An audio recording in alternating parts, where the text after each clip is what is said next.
Olá, eu sou Renata Emiogawa e vou dar uma aula de planejamento por imagem de tratamento de metástases hepáticas. Eu sou radiologista do grupo de abdômen do Departamento de Imagem do Hospital Israelita Albert Einstein e docente de cursos de pós-graduação em estado da arte em diagnóstico por imagem abdominal, pós-graduação em estado da arte em imagem musculoesquelética, pós-graduação em estado da arte em tomografia computadorizada e ressonância magnética, pós-graduação em cirurgia robótica e coloproctologia, pós-graduação em doenças funcionais do aparelho digestivo e membro do grupo médico assistencial de doenças hepáticas. Esta aula de planejamento por imagem de tratamento de metástases hepáticas com intenção curativa será dada com os objetivos de apresentar algumas das opções terapêuticas para tratamento de metástases hepáticas, discutir os critérios para escolha terapêutica e qual o papel do radiologista nesta escolha, e mostrar um caso ilustrativo. Atualmente existem muitas opções terapêuticas para tratamento de metástases hepáticas. Eu vou focar naquelas com intenção curativa.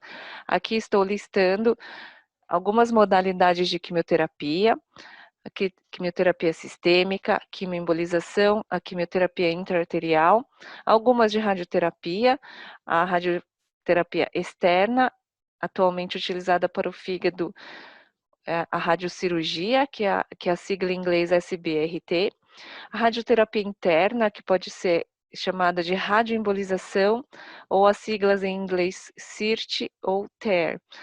A terapia sistêmica com radioisótopo. Outras modalidades são imunoterapia, terapia-alvo, cirurgias. Aqui eu coloquei 3 asteriscos, porque é considerado um método, método terapêutico com maior chance de cura para o paciente.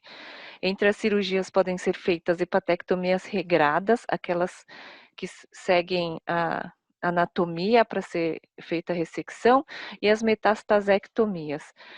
A ablação percutânea, eu coloquei aqui também alguns asteriscos na radioablação, que também em alguns tipos de pacientes com metástases também pode ter melhores taxas de cura, e a técnica por microondas.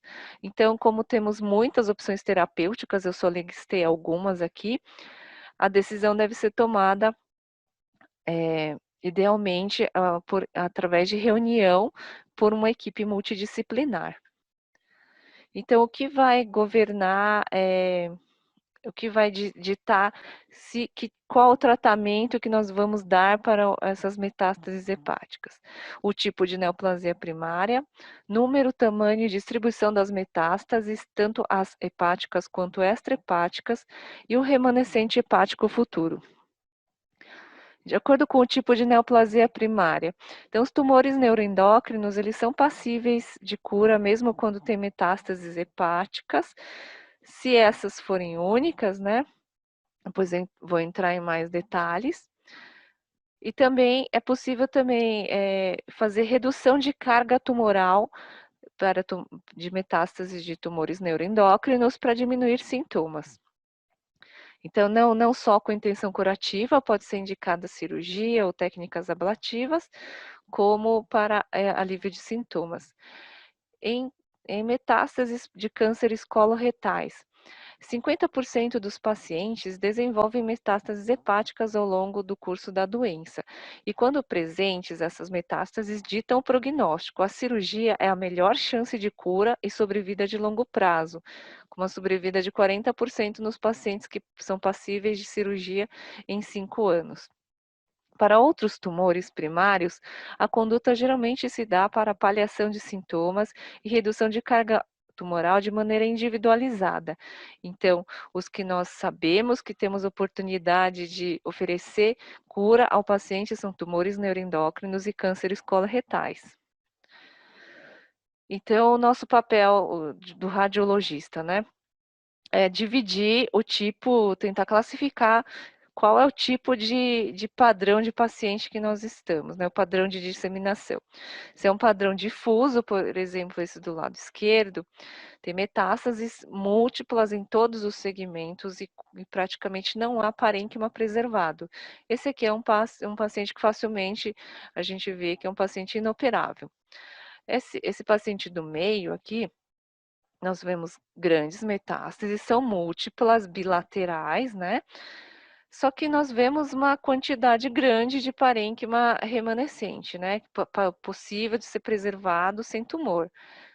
Então, esse é um paciente que tem bastante metástase nos dois lados, mas se a gente fizer uma avaliação mais pormenorizada, talvez ele seja operável. Então, é um paciente considerado borderline. Agora, este outro fígado aqui tem um único nódulo periférico no setor lateral esquerdo. Este é um nódulo considerado facilmente operável. Então, agora nós vamos para essa parte do número, tamanho e distribuição das metástases. Então, quando o tumor primário e outros focos neoplásicos estão sob controle ou passíveis de controle, nós já fizemos um exame de estadiamento, por exemplo, um PET-CT ou uma tomografia de tórax e abdômen para fazer o estadiamento sistêmico. Então, neste paciente, que então o tumor primário e outros focos neoplásicos não hepáticos estão sob controle ou passíveis de controle, nós podemos investir no fígado e procurar detalhadamente onde estão as metástases, se elas são facilmente operáveis ou não, se encontram-se próximos a grandes vasos, né? Então, o que vai dizer se o nódulo é mais fácil de ser operado? Então, a relação com a cápsula hepática, por exemplo, quanto mais próximo, vai indicar maior facilidade de se encontrar o nódulo durante a cirurgia e guiar a sua procura e a sua ressecção. A relação com grandes vasos. Para os nódulos profundos que estão distantes da cápsula ou que são muito grandes e tocam a cápsula, mas também tem um componente grande profundo, a relação com os vasos vai determinar se a opção de radioablação tem maior chance de efetividade e se há risco de lesão biliar. Também vai determinar a ressecabilidade. Então, se estiver invadindo grandes vasos essenciais para o remanescente hepático futuro, essa lesão não é considerada ressecável. E quem é o tal do remanescente hepático futuro? É a estimativa do remanescente hepático funcional após o término do tratamento. Então, após todas as ressecções, todas as ablações, após a quimioterapia, o que sobra de fígado? O que sobrará de fígado? Por isso que chamamos de futuro. Nós estamos avaliando antes do tratamento. Metástases hepáticas. A tomografia e a ressonância magnética tem bons desempenhos, mas a ressonância magnética é mais sensível para a detecção de metástases menores do que 1 centímetro e é melhor para a caracterização de pequenas lesões focais e lesões em fígados esteatóticos, especialmente após a neoadjuvância. Então, nós usamos na ressonância magnética imagens ponderadas em difusão, que são ótimas, né? O que eu faço de comentário sobre as imagens ponderadas em difusão é que é uma diferença de detecção quando nós estamos avaliando lesões do lobo direito e lesões do lobo esquerdo. Nós perdemos mais lesões no lobo esquerdo nas imagens ponderadas em difusão pela presença do estômago, que tem conteúdo, às vezes principalmente o gasoso, né, que determina muitos artefatos, os pulmões também, ao redor do fígado, vão determinar artefatos, a pulsatilidade cardíaca, que tem tanto a sua movimentação como o deslocamento, né, do lobo esquerdo, vão dificultar fazer uma imagem ponderada em difusão de qualidade dessa região. Outro comentário que eu faço é que o olho humano enxerga melhor os pontos brancos em fundo preto, por isso que nós enxergamos tão bem as metástases nas imagens ponderadas em difusão. Obviamente, nem todas as metástases, principalmente depois de tratamento, vão ter um hipersinal nas imagens de difusão, mas no geral, elas aparecem nesse tipo de imagem. A fase hepatobiliar na ressonância magnética, quando usamos o contraste hepatoespecífico. Então, as imagens são adquiridas em apneia ou com sincronização respiratória, geralmente com menos artefatos do que a difusão. A difusão é uma técnica ecoplanar, ela é muito sensível ao campo magnético, né, inhomogeneidades de campo magnético, então presença de gás, presença de prótese, presença de sonda nasoenteral, vai deteriorar bastante a imagem ecoplanar. Os vasos, o problema da fase hepatobiliar é que os vasos ficam com o mesmo sinal que as metástases, então não é um fundo de uma cor com outro, com lesões de alto contraste com fundo de uma única cor, né? O fundo tem a cor branca, que é o hipersinal do parênquima, mas tem vasos que têm sinal idêntico ao das metástases para dificultar. Outro problema que nós temos na fase hepatobiliar são os casos em que há disfunção hepática.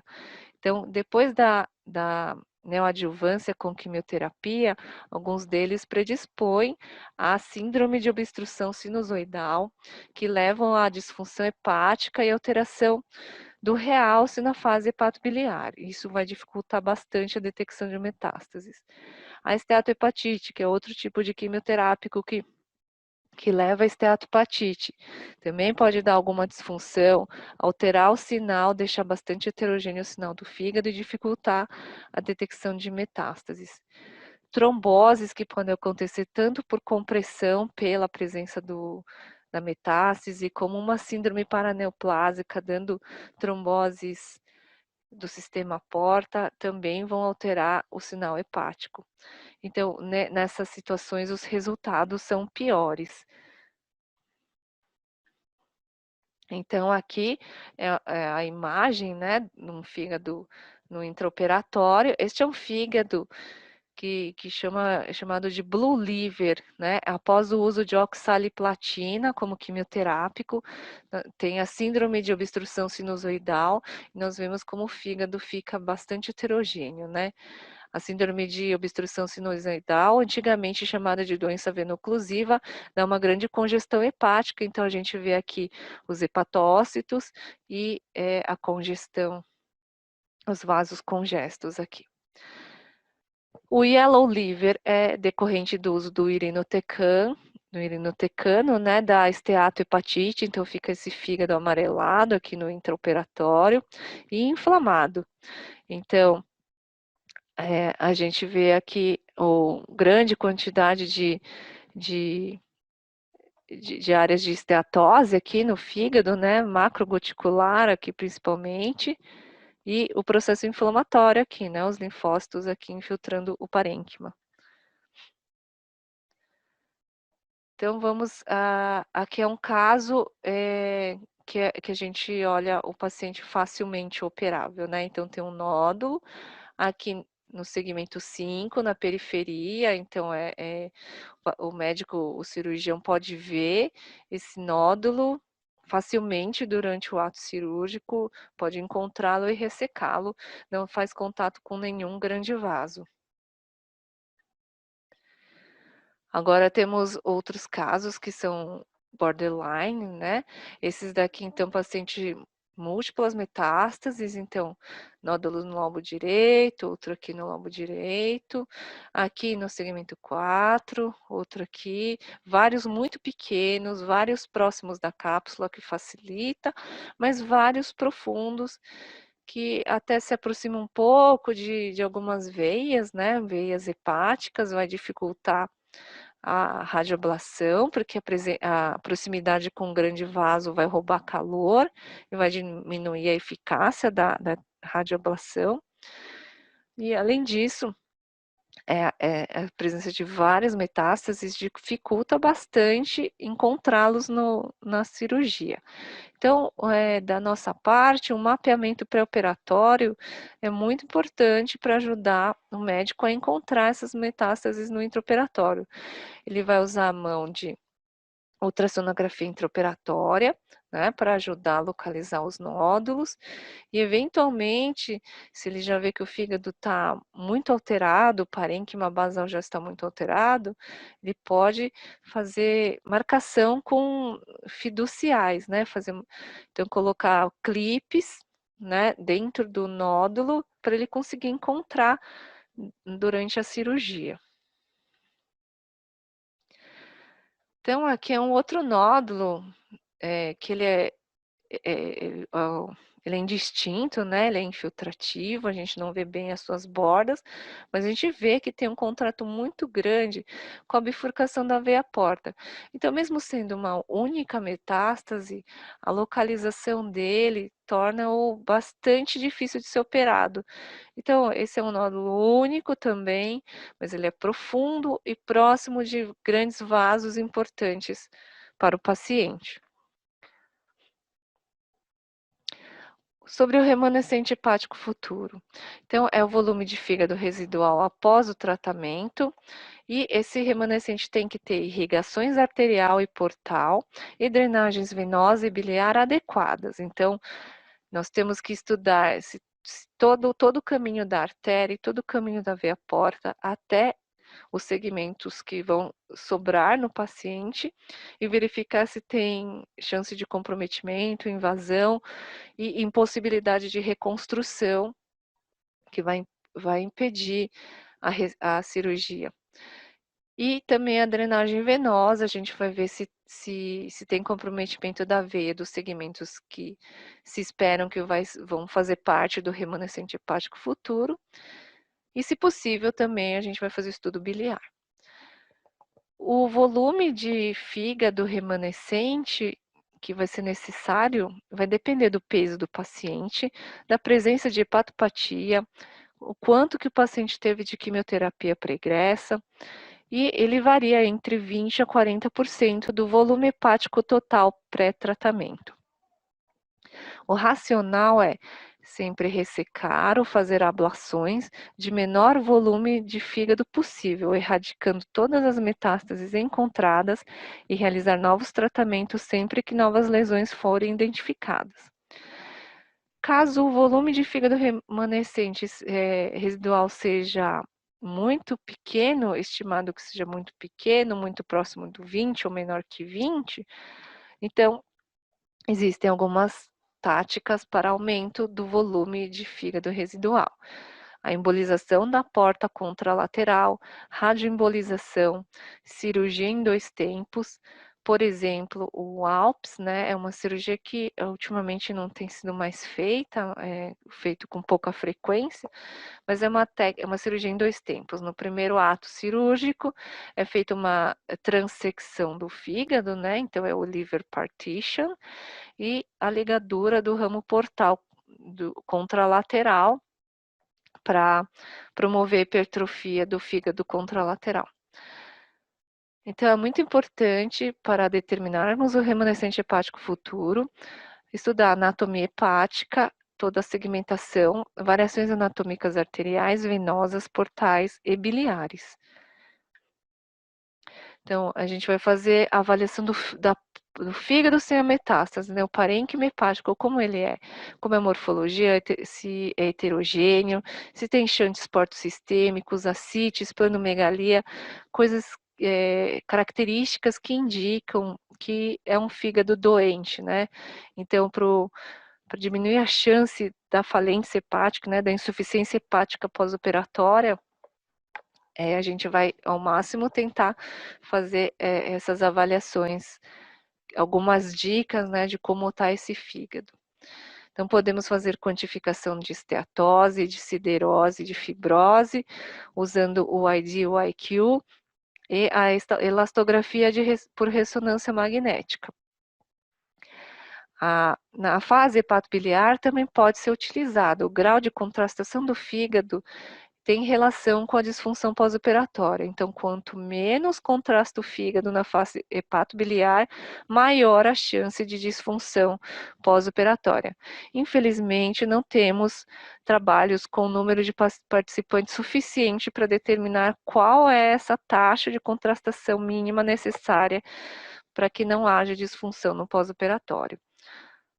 Mas, se fizermos uma fase hepatobiliar para avaliação das metástases, para pesquisa de metástases, e já verificarmos que o grau de contrastação hepática é baixo, já é um indicativo de que precisamos de um volume remanescente maior, né? E que a chance de disfunção hepática é maior também no pós-operatório.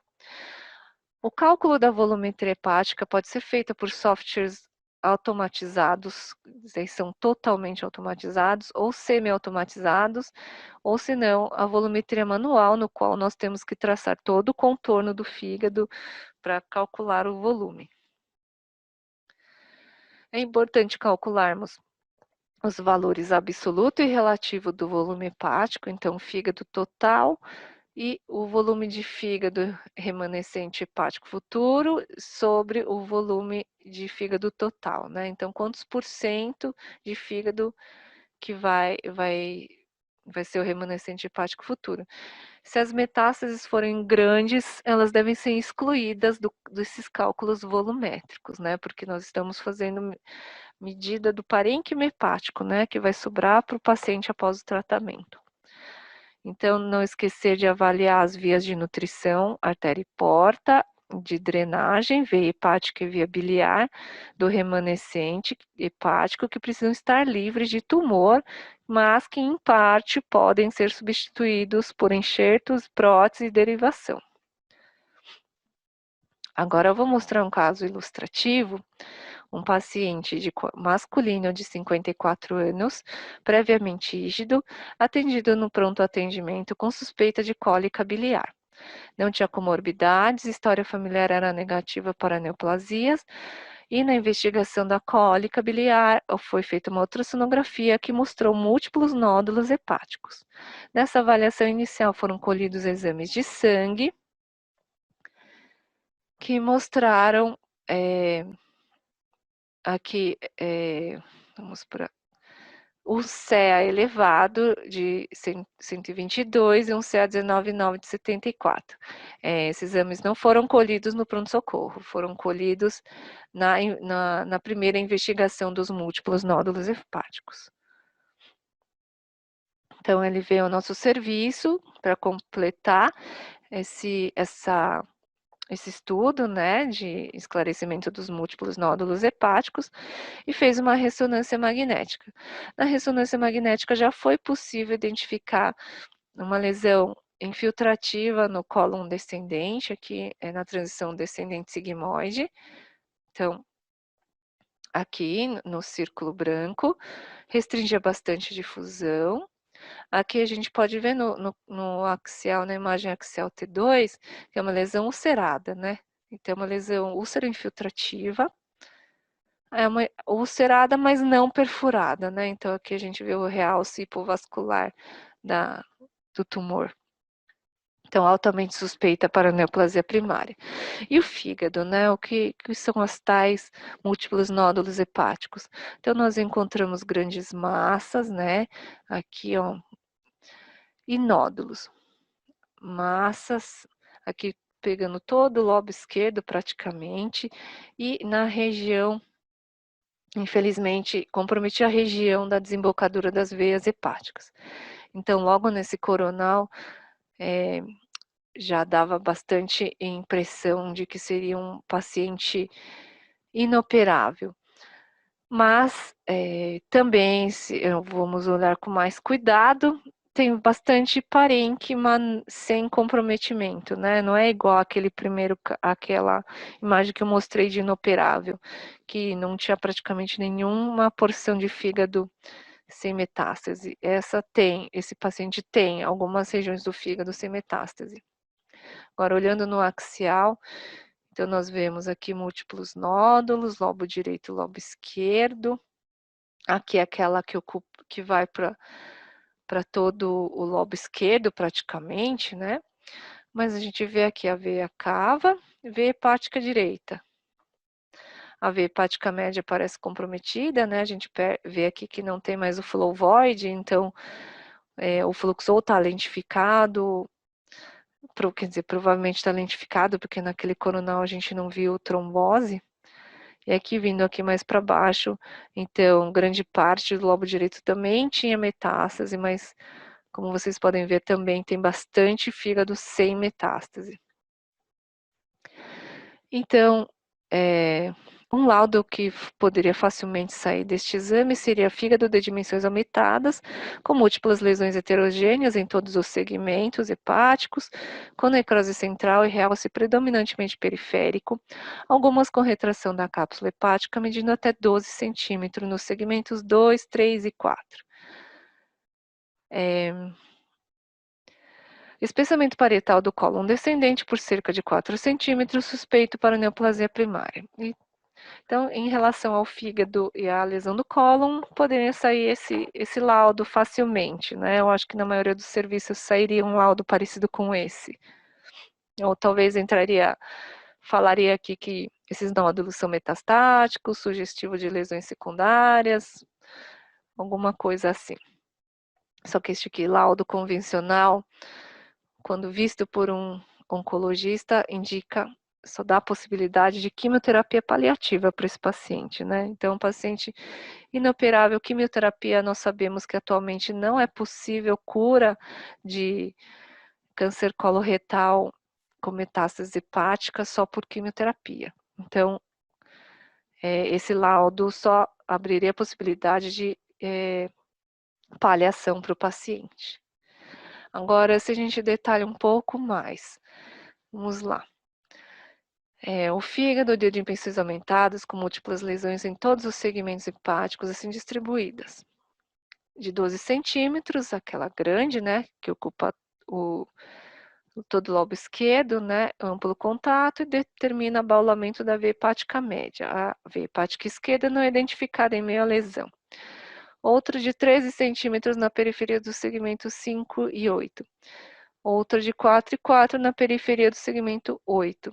Outros nódulos de até 2 centímetros nas periferias do segmento 1, 2, 3, 4, 7 e 8. Boa parte dos segmentos 1, 6, 7 e 8 estão livres de neoplasia. Veia hepática direita livre, veia porta pérvia livre e espessamento parietal do cólon descendente por cerca de 4 centímetros, suspeito para neoplasia primária. Não determina a distensão intestinal montante e não há sinais de perfuração ou abscessos. Então, foi um laudo mais detalhado da parte tanto do cólon quanto do fígado, o que tem de diferente, né? Além de ele ser um laudo mais comprido e mais trabalhoso, ele coloca esse paciente na categoria borderline. Então, existe a possibilidade de ser avaliado por uma equipe multidisciplinar e decidir se esse é um paciente candidato a uma cirurgia de grande porte no fígado e a colectomia e dar a oportunidade de cura, uma chance de cura para ele. Então, nesse cenário em que fazemos diagnóstico de um câncer coloretal com metástases hepáticas sincrônicas, a sequência de tratamento que pode ser oferecida para esse paciente é o sequenciamento clássico. O paciente primeiro opera o tumor primário, colectomia, depois ele pode ou não fazer quimioterapia e fazer, num segundo tempo, metastasectomias hepáticas. O tratamento simultâneo, quando é feito a colectomia e as metastasectomias no mesmo ato cirúrgico. E depois o paciente pode ir para a quimioterapia. E o tratamento reverso, que pode iniciar com quimioterapia ou não, ou ir direto para as metastasectomias. Então, primeiro o paciente opera o fígado, depois ele pode fazer uma quimioterapia e, por último, fazer a colectomia. Então, por que fazer uma, por que fazer outra, quando fazer, né? Parece que é intuitivo que nós devemos primeiro controlar o sítio primário, porque é ele que distribuiu aquelas metástases, né? Então, por isso, esse pensamento faz quase todos os tratamentos serem desse jeito, o sequenciamento clássico. Só que o que acontece no sequenciamento clássico? Depois que o paciente faz a colectomia e a quimioterapia, no momento que ele vai tentar a metastasectomia, ocorre o risco de progressão hepática. Neste tipo de sequenciamento, menos de 30% consegue operar o fígado. Então, aquela chance de cura só é dada a 30% dos casos. No tratamento simultâneo, são pacientes selecionados, né? Então, quando se pode fazer o tratamento simultâneo?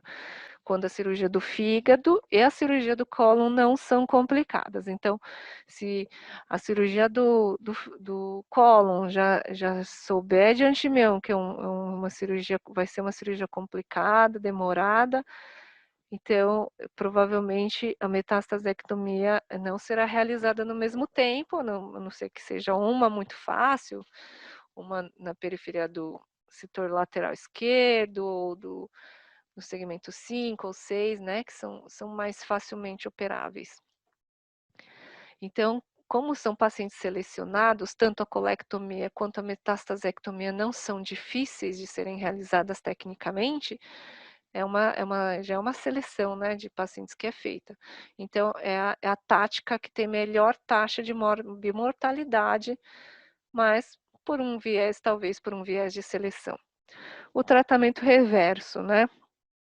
Parece contraintuitivo querer operar primeiro as metástases, né? Porque um paciente com tantos nódulos, por que eu vou investir primeiro no fígado? Então, quando nós sabemos que o tratamento do cólon, do reto, né? Principalmente no reto, quando é feito a quimio-radioterapia, é um tratamento prolongado, né? Que demora várias semanas. Então, isso vai atrasar o tratamento da metástase, porque a quimioterapia que é feita durante o tratamento do reto, geralmente é uma quimioterapia não sistêmica, né? Uma quimioterapia para sensibilizar a radioterapia. Então, nesse momento, as metástases hepáticas não estão sendo tratadas. Então, há um alto risco de progressão da doença hepática. Quando, por exemplo, temos muita doença no fígado e o tumor primário é assintomático, por exemplo, este caso, né, que estamos em frente. Agora, ele tem muita doença hepática e o tumor primário não está obstruindo, não está perfurado. Então, podemos postergar o tratamento deste tumor primário. 75% dos pacientes conseguem operar se fizer quimioterapia antes, né?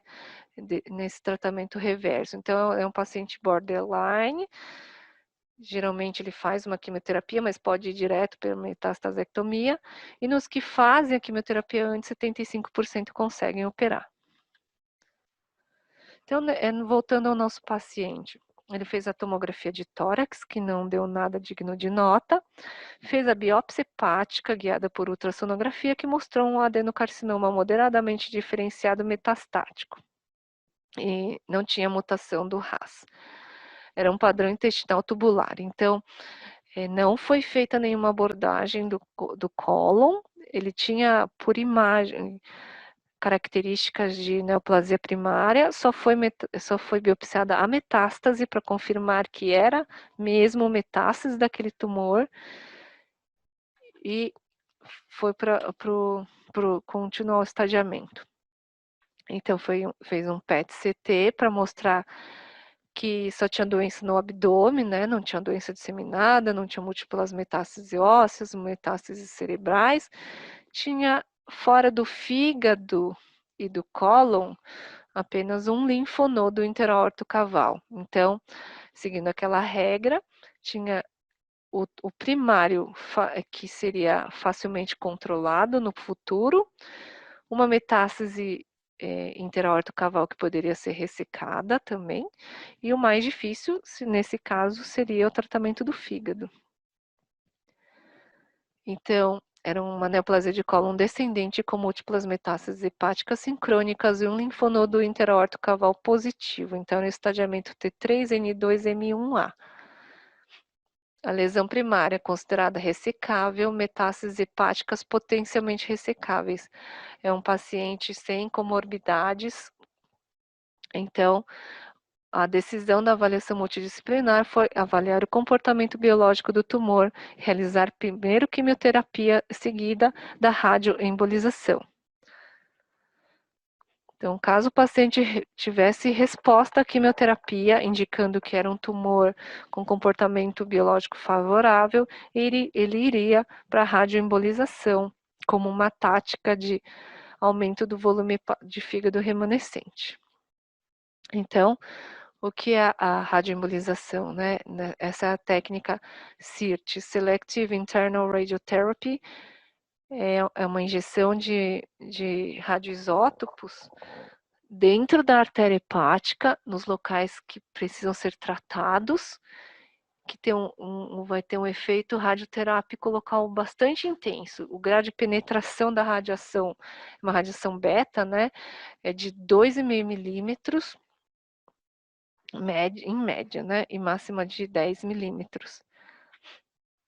Então, ele é indicado para pacientes com metástases hepáticas ou com carcinoma hepatocelular. Então, para esse paciente, foram feitas diversas cateterizações seletivas e injeção do material radioemissor. Então, múltiplas cateterizações, então é seletivo, né? Então, é um setor, são pequenos setores do fígado, né? Que são subsegmentos do fígado que são tratados. Então, é tratado tanto a região da metástase como o parênquima ao redor. E esse parênquima ao redor aqui que vai ser perdido, vai induzir o crescimento do fígado não radioembolizado. Então, isso aqui é a avaliação final, né? O PET-CT que é feito após a radioembolização, e a gente vê as regiões aqui onde o fígado não recebeu radiação, né? Que ele vai hipertrofiar depois de várias semanas. Então, no decorrer de 90 dias, o paciente, depois que ele fez a radioembolização, teve uma grande queda do marcador tumoral, né, CEA, e na avaliação pré-hepatectomia, ele veio fazer ressonância magnética para ver como está o fígado, como está a vascularização e os remanescentes tumorais. Então, nós vimos alguns nódulos pequenos aqui que não sofreram necrose, né? O tratamento foi bastante seletivo. Então, tem vários nódulos pequenos, periféricos, as grandes massas necrosaram, né? Fibrosaram. Então, o laudo foi feito aqui um PET ressonância, tá? Então, foi feito também a injeção de FDG, que mostrou, então, a proposta terapêutica era hepatectomia esquerda e ressecção do setor posterior esquerdo. Desculpa, setor posterior direito, então sobra a região central do fígado. Então, o laudo não precisa, nesse momento, descrever as metástases com grandes detalhes, as metástases dos segmentos que serão ressecados, e sim dos segmentos que não serão ressecados, que são os mais importantes, os nódulos que vão ser feito radioablação ou ressecção local, né, a metastasectomia. Então, tinha uma lesão pequena, todos muito pequenos, menores do que 1 centímetro, no lobo caudado, na transição do segmento 6 e 7 e 8, no segmento 7 alto, um nódulo e meio, a área de radioembolização no segmento 7, outro no segmento 7 e outro no segmento 7. Então, são aquelas que eu mostrei no slide anterior. Nenhuma das metástases desapareceu durante a quimioterapia. Isso é muito importante porque mesmo o que acontece de 11 a 67% das metástases que desaparecem na imagem, assim, entre aspas, né, eles aparecem macroscopicamente na cirurgia e 80% aparecem microscopicamente na peça. Então, mesmo que a gente pegue aqueles que não se vê nem macroscopicamente durante a cirurgia e nem na imagem, se for feita a ressecção do local onde antes havia metástase, na microscopia, na exame histológico, é possível ver a metástase presente ainda.